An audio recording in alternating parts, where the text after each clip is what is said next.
Joe Dante, great to see you again. You were a guest on the TCM cruise. Had a great time. You've been directing films since the late 1970s, mid-1970s, Yeah. right? Among them, The Howling, Piranha, Inner Space, Gremlins, Gremlins 2.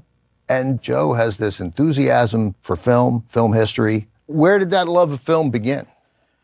I was a Saturday matinee kid. I went to the Saturday matinee in Livingston, New Jersey, where I could walk to the theater, and I became enamored of the 10 cartoons and the 2 features.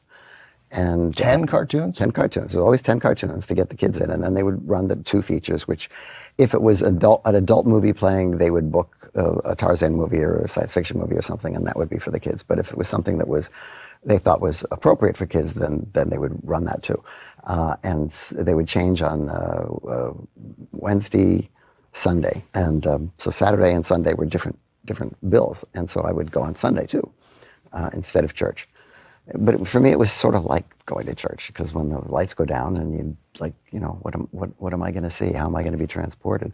I don't think I thought that consciously as a kid, but later it dawned on me that this was really kind of my religion. So, Joe, you've picked 2 movies. The first one is Night of the Hunter from 1955, the sole film directed by Charles Laughton, Robert Mitchum leading the cast. So pretend this is an NBA game and give people who don't know a 24-second or less setup for what this is, what the movie is. It's based on a novel by Davis Grubb.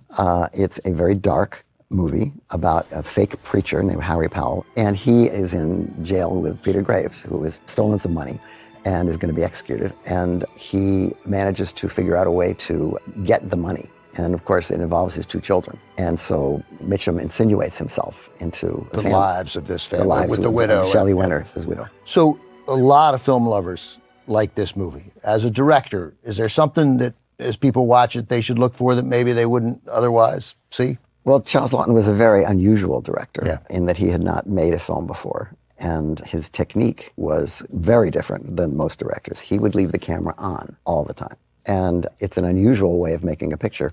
But then again, it's a very unusual picture. And in fact, except for the other picture I chose tonight, The Fool Killer, I would have said there was no movie like Night of the Hunter. But The Fool Killer is actually kind of like Night of the Hunter. It is. Do you know any other directors who generally do that? I mean, especially, easier now, right? Because you're not wasting film, but so now filming was a very cumbersome process because you had to reload and you had to, do all the attendant stuff to work with film. But now with video, it would be very simple to just keep the video on all the time. And I think a lot of people do that. But in 1955, it was extremely unusual.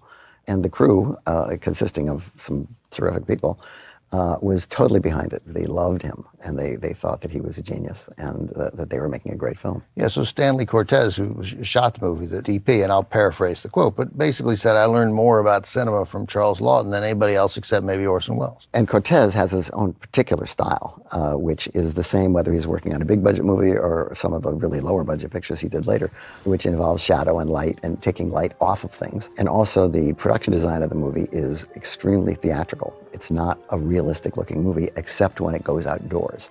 And then it's almost like you're watching a different movie. It's really stylized. And what's interesting for me was that I saw Night of the Hunter at a Saturday matinee when I was 9 years old. Oh my God. And what time did this start, by the way? I'm just curious whether it was in the morning. No, it's at 1 o'clock in the afternoon is when they would run the pictures after the cartoons. 10 cartoons and Night of the Hunter. 10 cartoons to get you in the mood for Night of the Hunter. There is a slightly cartoonish quality to some of the movie, and particularly Mitchum's performance. But all I can say is that for an audience of 9-year-olds or 10-year-olds or whoever our kids were, I've never seen them so rapt. And they were so terrified by this picture. People just remember it their whole lives. All right, let's watch the movie because there's much to discuss afterwards. Joe Dante, thanks very much. Here it is from 1955, directed by Charles Laughton, his only film as a director. Here are Robert Mitchum, Shelley Winters in Night of the Hunter. Back with director Joe Dante. Joe also created the website Trailers from Hell, which is a great resource for classic movie lovers, and also co-hosts the podcast The Movies That Made Me. It's true, I do. Okay, so what are we to make of the fact that Charles Laughton, great actor, Oscar winner for The Private Life of Henry VIII from 1933, never made another film? This experience turned him off. This picture, which he had such hopes for, was not just a flop. It was a disastrous flop. It got terrible reviews. It made no money, and it crushed him. He had been planning on doing The Naked and the Dead next. No, yeah.